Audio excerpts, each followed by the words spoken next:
ஏன் எங்காவது தேர்தல் நடக்கும் போதெல்லாம் கிராம மக்கள் பதட்டப்படுகிறார்கள்? உத்தரப்பிரதேசத்தில் தேர்தல் நடந்தால் கிராமங்களில் பதட்டம் ஏற்படுகிறது, அங்கே சங்கீத் சோம் இருக்கிறார். பீகாரில் தேர்தல் நடந்தால் கிராமங்களில் பதட்டம் ஏற்படுகிறது, அங்க சங்கீத் சோம் இருக்கிறார். அந்த சங்கீத் சோம் யாருன்னா 2009 அலிகர்ல மொயினுதீன் குரோஷிங்கிறவரோட யோகேஷ் ராவத்ங்கிற 2 பேரோட சேர்ந்து ஒரு கம்பெனியை நடத்துறாரு. அந்த கம்பெனிக்கு பேரு, அந்த கம்பெனி என்ன கம்பெனினா அது ஒரு சென்ட் கம்பெனி கிடையாது. மாட்டுக்கறியை ப்ராசஸிங் பண்ணுகிற கம்பெனியை சங்கீத் சோம் 2009 இருந்து இன்றும் நடத்துகிறார். அந்த கம்பெனிக்கு பேர் அல்துவா. அந்த அல்துவாங்கிற பேரை வைக்கணும்ங்கிறதுக்காக தான் அங்க ஒரு முஸ்லீம் பார்ட்னரே இருக்காரு. இதை ஹிந்துஸ்தான் டைம்ஸ் இன்னைக்கு எக்ஸ்போஸ் பண்ணிருக்காங்க.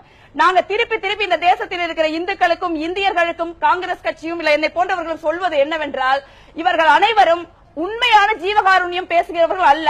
அரசியல் லாபங்களுக்காகவும் இந்த மாதிரி பணம் சம்பாதிப்பதற்காகவும் மக்களை பகடைக்காய்களாக வைத்து படுகொலை செய்து மக்களின் உணர்வுகளை தூண்டுகிறார்கள் என்பதற்கு இந்த சங்கீத் சோமோட ஒரே ஒரு விஷயம் சாட்சி.